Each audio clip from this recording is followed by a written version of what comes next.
Nous allons parler de Noël, de l'esprit de Noël. Vous savez, la période des fêtes, c'est une période souvent qui mêle légende et tradition. Et finalement, de nombreuses festivités sont organisées. Et je remarque avec le temps, bien des gens autour de nous ne savent plus vraiment pourquoi. Ils ne savent plus vraiment pourquoi. Ils aperçoivent des Pères Noël dans les vitrines, ils aperçoivent des gens qui tout à coup décident de retourner à l'église, ils découvrent que leur ville est illuminée et ils ne savent plus vraiment pourquoi. Ils sortent fin novembre du Black Friday et puis ils entrent dans une période où les sites vitrines sur Internet sont remplis d'offres incroyables. Les vitrines aussi des magasins présentent toutes sortes de possibilités pour offrir un cadeau à l'un ou à l'autre. Mais on ne sait plus vraiment pourquoi, en Europe occidentale tout particulièrement, on ne sait plus vraiment pourquoi il est question de Noël. Et c'est important de s'intéresser à cela parce que même les historiens, lorsqu'ils se penchent sur le calendrier grégorien, eux-mêmes, ensemble, s'arrachent les cheveux pour essayer de trouver même la date de naissance du Christ. Parce que nous, on sait que c'est le 25 décembre. Dans les pays dits chrétiens, les pays de la chrétienté, nous disons que c'est le 25 décembre, mais historiquement, ça n'est pas le 25 décembre. On estime que la date de la naissance de Jésus se serait produite plutôt à Pâques, dans la période même du printemps. Et même le calendrier grégorien a eu quelques sautes d'humeur puisqu'il lui manquerait même quelques années.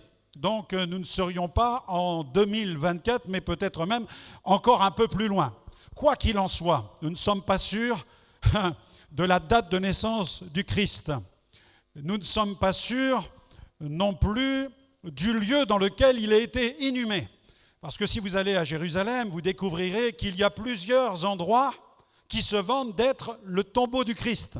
Et quelqu'un un jour l'a dit avec humour, de toute façon, ça n'est pas vraiment important, puisqu'il n'en avait besoin que pour 3 jours, puisque le 3e jour, il devait ressusciter. Amen. Donc nous ne sommes pas sûrs de la date de sa naissance, nous ne sommes pas sûrs du jour de son inhumation, du lieu de son inhumation, nous ne sommes même pas sûrs du jour de son retour, puisque la Bible dit que seul le Père connaît le jour du retour de Jésus. Mais je suis sûr d'une chose,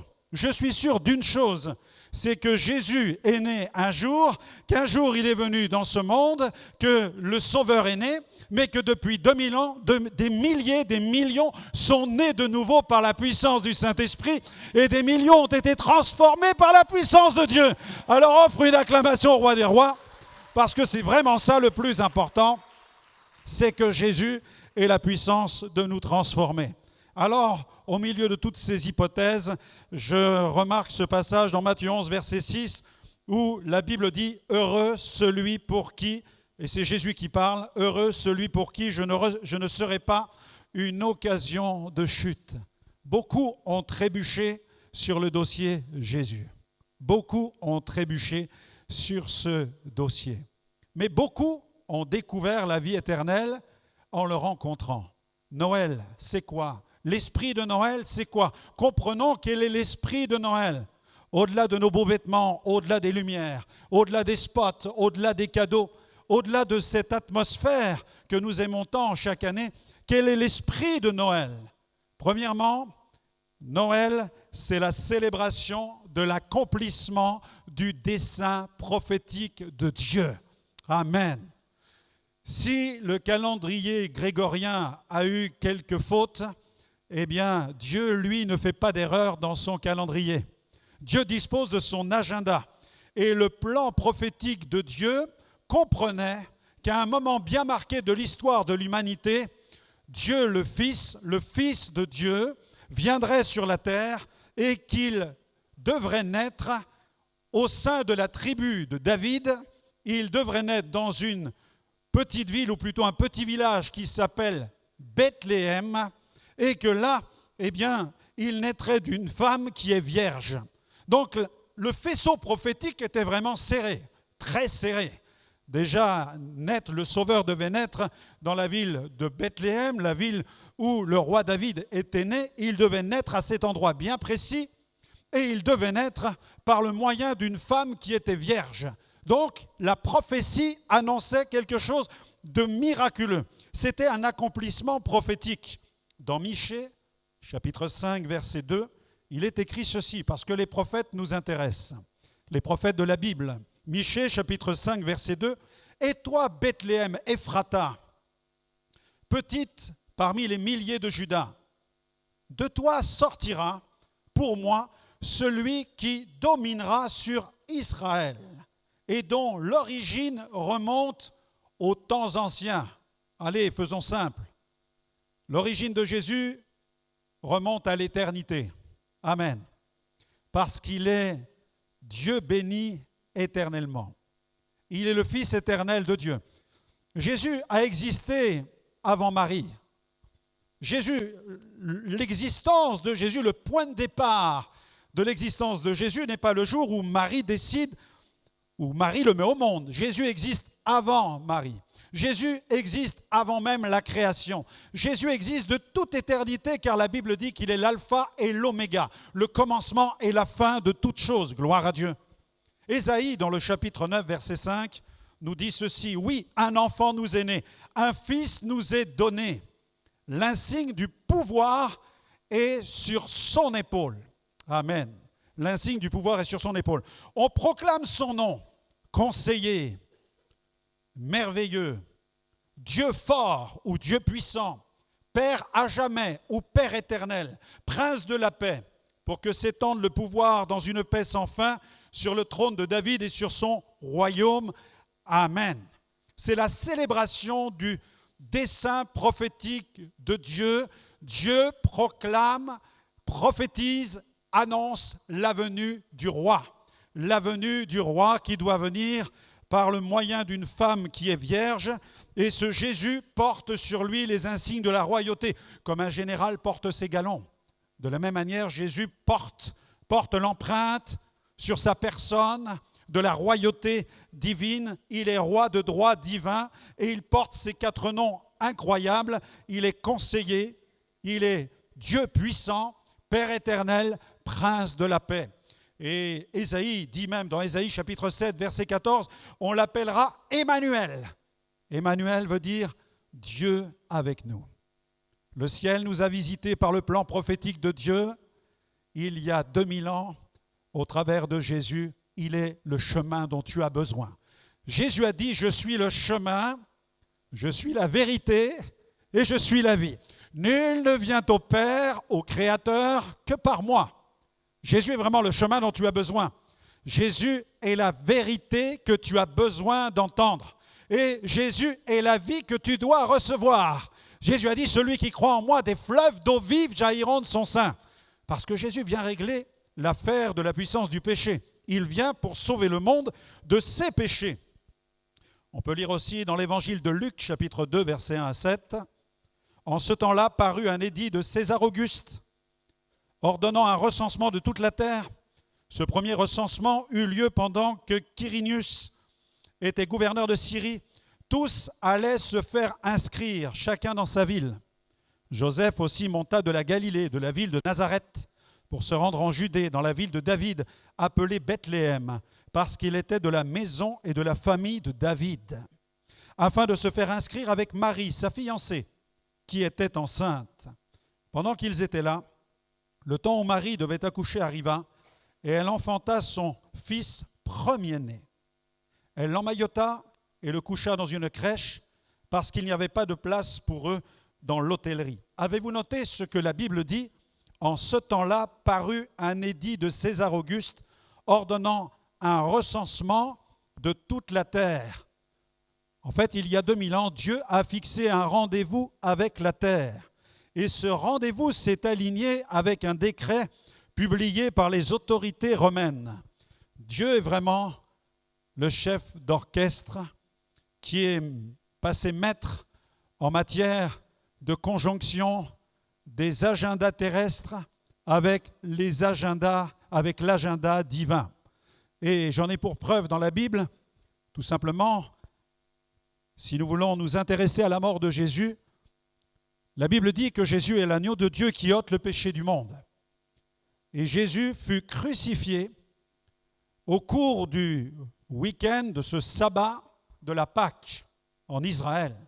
Et au cours de ce sabbat, on sacrifiait un agneau en mémoire de l'agneau qui avait été sacrifié lors de la délivrance du peuple d'Israël du pays d'Égypte. Il y avait eu la 10e plaie, la plaie de la Pâque. Et Israël avait gardé en mémoire cette grande délivrance. Et tout au long de son parcours, de son existence, Israël a toujours célébré la Pâque de l'Éternel, la délivrance du pays d'Égypte. Et lorsque Jésus vient en Israël, Jean-Baptiste le voit, il dit « Voici l'agneau de Dieu qui ôte le péché du monde ». Et cet agneau qui est sacrifié dans les maisons israélites, en fait, il a pris forme humaine. Et le peuple hébreu l'a vu lorsqu'il est venu en Israël. Et c'est pourquoi Jésus est cet agneau qui donne sa vie, qui est sacrifié au cours de la fête de la Pâque. Et la Bible nous dit aussi que Jésus va ressusciter, qu'il va remonter dans sa gloire et qu'il y aura la fête de la Pentecôte. 50 jours ou 49 jours plus tard, il y aura la célébration de la Pentecôte où le Saint-Esprit va être répandu à Jérusalem. Et Jésus va répandre le Saint-Esprit le jour même où les Israélites célèbrent au cours de ce sabbat le don de la Torah au peuple d'Israël. Nous avons là encore le témoignage du don de Dieu, le don de la Torah faite à Israël. Au cours de ce sabbat même, au cours de cette fin de semaine même, le ciel s'est ouvert et la Bible dit que Dieu a répandu le Saint-Esprit. La puissance de Dieu a été manifestée pour célébrer le don du Saint-Esprit, mais aussi le don de Jésus qui est le Verbe incarné, la Torah qui est venue du ciel. Amen. Jésus, c'est le Verbe incarné. Jésus, c'est la parole qui est faite chair. Dieu a le pouvoir d'aligner les décrets terrestres avec son décret divin. Parce que le décret divin prévaut sur les décrets des hommes. Amen. Lorsque Dieu décrète quelque chose, les hommes sont alignés avec le dessein de Dieu. Et je prie ce matin que le décret de ta vie soit aligné avec le décret divin. Parce que je crois que Dieu veut te rencontrer, parce qu'il désire inscrire de nouveaux noms dans le ciel ce matin. Et je crois que de nouveaux noms vont être sauvés, que d'autres noms vont être prononcés dans le ciel. Des hommes et des femmes qui vont être sauvés de leurs péchés. Parce que Dieu aligne son timing avec celui de ton existence. Tu n'es pas là par hasard ce matin. Ouh. Amen. Dieu soit loué. Dieu soit béni. Quel édit extraordinaire. Parole prophétique. Noël. Deuxième point, c'est la célébration de l'expansion du royaume. Ésaïe chapitre 9, versets 6 à 7. Car un enfant nous est né, un fils nous est donné. Nous l'avons lu. Et le texte dit « Donnez à l'empire de l'accroissement et une paix sans fin au trône de David et à son royaume. Amen. » Et Jésus, lorsqu'il est venu, la Bible dit qu'il a prêché la bonne nouvelle du royaume de Dieu. Il était oint du Saint-Esprit et de force. Il allait de lieu en lieu faisant du bien et délivrant tous ceux qui étaient sous l'empire du diable, car Dieu était avec lui. C'est pourquoi lisez la Bible, lisez les évangiles, découvrez le ministère de Jésus. Vous verrez que tout au long de son ministère, Jésus a guéri les malades. Il a rendu la vue aux aveugles. Il ordonnait aux sourds d'entendre et les sourds entendaient. Il ordonnait aux muets de parler et les muets parlaient. Il délivrait les possédés. Il pardonnait les péchés. Il accomplissait les œuvres extraordinaires jusqu'à ressusciter les morts. Alléluia. Il a libéré la puissance du royaume de Dieu. Amen. Et il veut le faire dans ta vie. Attends-toi à la manifestation du ciel dans ton existence. Parce que Jésus n'est pas venu simplement sur la terre pour que les êtres humains se rassurent avec une merveilleuse histoire romantique qui touche à l'histoire d'un couple, Joseph et Marie, qui accueillent au sein de leur foyer le magnifique enfant Jésus. Il y a plus que cela. Jésus n'est pas seulement le petit bébé qui est venu dans la crèche, mais il est celui qui est venu donner sa vie sur la croix pour nos péchés, qui a vaincu la mort, qui est ressuscité le 3e jour, qui est remonté dans la gloire, qui est sur le trône des trônes. Il est le lion de Juda qui rugit et qui revient bientôt pour chercher son église. Alléluia. Acclame le roi. J'entends pas bien ton acclamation. Une acclamation plus brûlante pour Jésus. Alléluia. Amen. Gloire à Dieu. 3e point, Noël, c'est la célébration du miraculeux. Il n'y a pas plus miraculeux qu'une femme qui est vierge, qui donne la vie à un enfant. Vous êtes d'accord avec moi? Nous sommes face au miracle par excellence. Au signe qui défie l'intelligence, au signe qui défie la raison. C'est le miracle qui participe à l'incarnation. Dans mon ministère, j'ai vu tellement de miracles. Et ceux qui sont dans la salle, qui ont vécu un miracle, par exemple, levez votre main à votre place, vous tous qui avez expérimenté un miracle de Dieu. Levez bien haut votre main. Regardez, vous qui êtes là pour la première fois ce matin, si vous avez besoin de témoignages, questionnez tous ces gens-là à la sortie. J'ai vu tellement d'œuvres extraordinaires, de miracles accomplis par Dieu. Mais je crois qu'il n'y a pas de plus grand miracle que celui d'une femme qui est vierge, qui donne naissance à un enfant, et cet enfant, c'est le sauveur du monde. C'est le sauveur du monde. Il vient et il va sauver celle qui lui a donné naissance. Amen. Il n'y a pas plus fou, il n'y a pas plus extraordinaire que la naissance de Jésus-Christ. La Bible dit dans Hébreux chapitre 10, versets 5 à 7, l'auteur de cette épître récupère une parole prophétique des psaumes dans laquelle il est question de la venue de Jésus et de cet accord qu'il y a eu dans le ciel lorsqu'il y a eu ce décret divin selon lequel Jésus devait venir, l'accord entre le Père et le Fils. Il est écrit dans Hébreux chapitre 10, versets 5 à 7, « C'est pourquoi Christ entrant dans le monde, il dit, tu n'as voulu ni sacrifice ni offrande, mais tu m'as formé un corps. Tu n'as agréé ni holocauste ni sacrifice pour le péché. Alors j'ai dit, voici je viens. Dans le rouleau du livre, il est question de moi pour faire, ô Dieu, ta volonté. Alléluia. Et dans le ciel, le Père et le Fils se sont accordés. Le Fils accepte la mission qui lui est demandée, celle de prendre forme humaine et de venir sur la terre, dans un seul but, mourir sur une croix pour nos péchés. Mais quel est le sens de la croix? Pourquoi devait-il mourir? Le savait-il? L'a-t-il découvert? Il le savait avant même l'incarnation. Sa conception est surnaturelle. L'Écriture déclare qu'elle est par la vertu du Saint-Esprit. Matthieu 1, 18. Voici de quelle manière arriva la naissance de Jésus-Christ. Marie, sa mère, ayant été fiancée à Joseph, se trouva enceinte par la vertu du Saint-Esprit, ou alors la sagesse créatrice du Saint-Esprit. Avant qu'ils eussent habité ensemble, donc avant qu'ils soient mariés, avant qu'ils aient des relations sexuelles, vous avez tout compris, il s'agit là de quelque chose qui touche au miracle, mais Jésus sait qu'avant même l'incarnation, il sait, alors qu'il est dans le ciel, qu'il doit venir sur la terre pour une mission, celle de donner sa vie sur une croix, pour les péchés de l'humanité. Ça touche à la dimension prophétique de Dieu, un Dieu qui nous voit, et un Dieu qui veut sauver le monde, et un Dieu qui n'a eu de cesse depuis l'aube de la création de mettre en place des plans de sauvetage. Et la Bible dit qu'à la fin des temps, au temps marqué de Dieu, Christ le juste est venu donner sa vie pour des pécheurs. Il fallait que celui qui donne sa vie sur la croix soit sans péché. Et il fallait qu'il meure pour les péchés. Il ne pouvait s'agir d'un saint homme sur la terre. Si Gandhi avait vécu à cette époque, il n'aurait pas pu donner sa vie sur une croix. Même si Nelson Mandela avait vécu à cette époque, il n'aurait pas pu proposer d'offrir sa vie. Même le pape François, peu importe, l'homme, ou sœur Emmanuel, sœur Teresa, peu importe, les personnes les plus éminentes que vous connaissez sur la planète qui vous semblent les plus saintes, si elles avaient voulu, il y a 2000 ans, donner leur vie sur une croix, cela n'aurait pas pu fonctionner.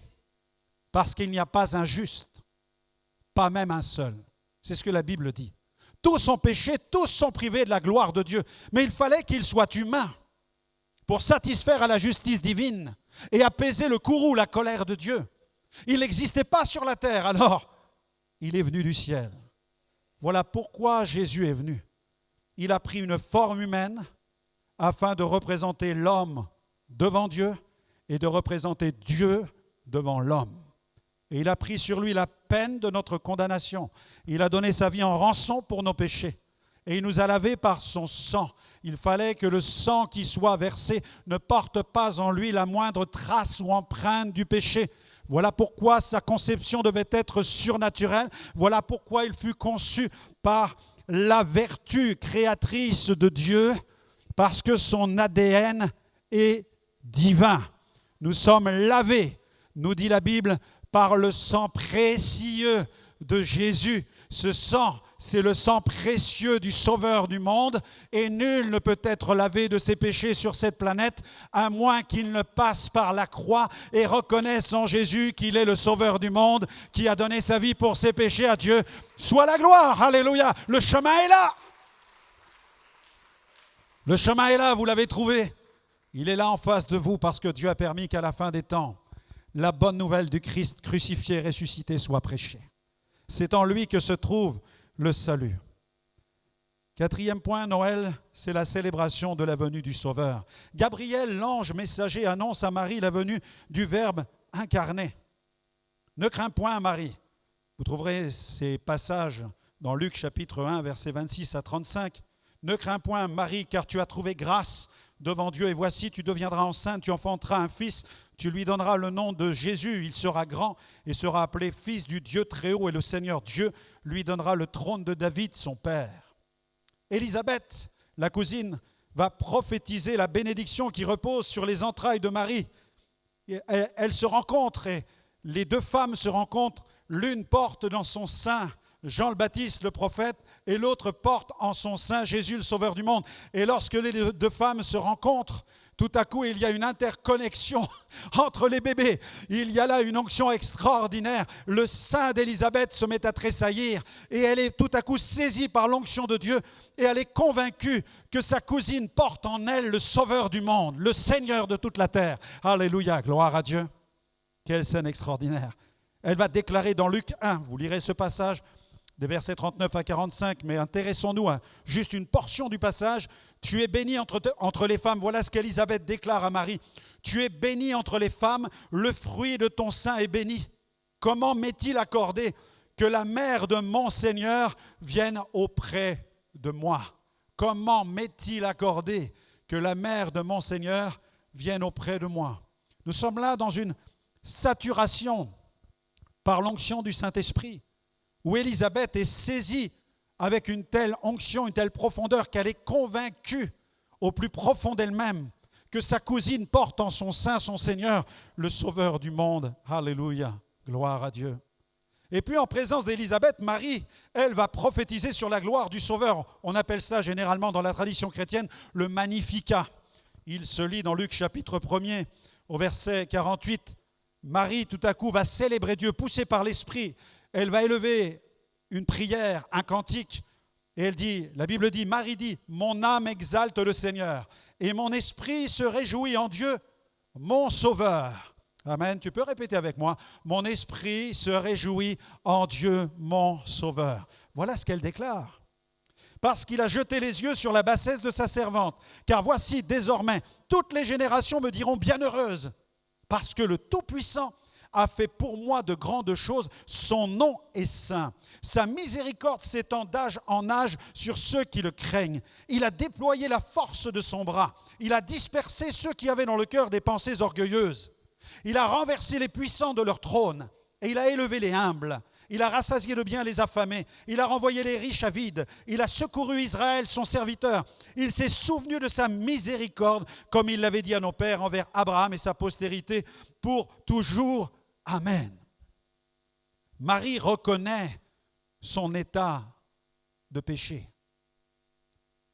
C'est important que nous puissions comprendre le sens de la prière de Marie, que nous puissions réaliser que Marie avait besoin elle-même d'être sauvée.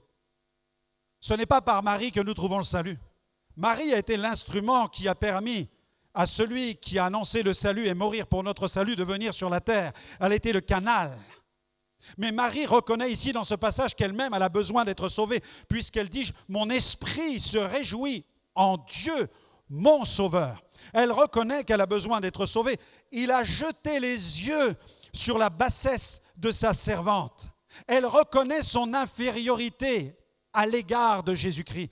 Elle sait que celui qu'elle porte en son sein, il a aussi la solution pour ses propres péchés. Il va donner aussi sa vie pour sa propre vie. Gloire à Dieu. Marie avait conscience de tout cela. Et puis nous avons les humbles bergers qui furent entourés d'une onction de gloire dans ce passage qui se trouve dans Luc chapitre 2, versets 8 à 12. Un extrait de ce passage, la Bible dit qu'un ange du Seigneur leur apparut et la gloire du Seigneur resplendit autour d'eux. Alors imaginez les bergers tout à coup qui sont enveloppés par cette gloire de Dieu. Ils furent tous saisis d'une grande frayeur, mais l'ange leur dit, ne craignez point, car je vous annonce une bonne nouvelle qui sera pour tout le peuple le sujet d'une grande joie. C'est qu'aujourd'hui, dans la ville de David, il vous est né un sauveur qui est le Christ, le Seigneur. Amen. Et voici à quel signe vous le reconnaîtrez. Vous trouverez un enfant emmailloté couché dans une crèche. Et là, ça n'est pas fini, parce que c'est une multitude de l'armée des anges qui apparaît et qui vient se joindre à l'ange messager qui apporte cette bonne nouvelle au berger. Tout à coup, une myriade d'anges apparaît et chante.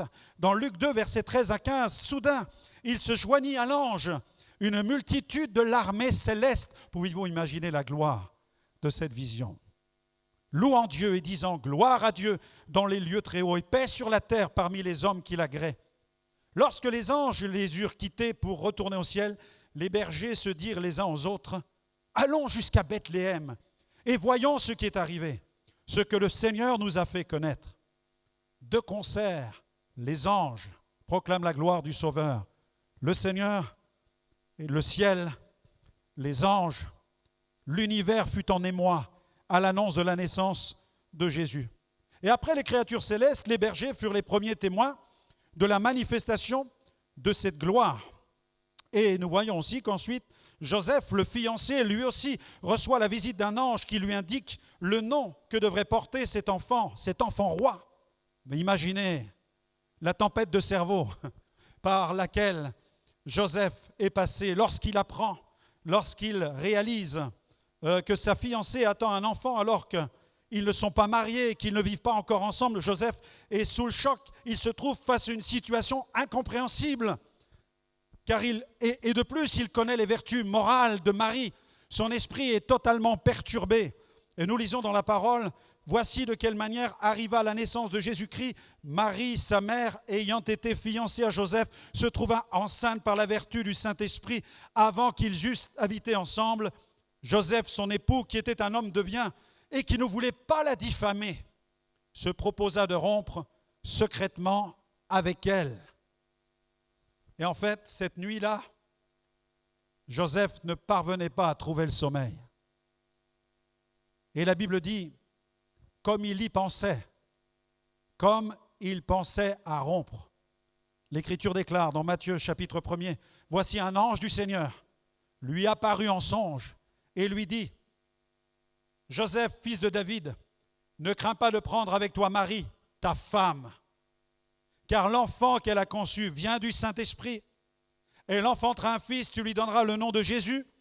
C'est lui qui sauvera son peuple de ses péchés. » Tout cela arriva afin que s'accomplit ce que le Seigneur avait annoncé par le prophète. Voici la Vierge sera enceinte, elle enfantera un fils. On lui donnera le nom d'Emmanuel, ce qui signifie Dieu avec nous.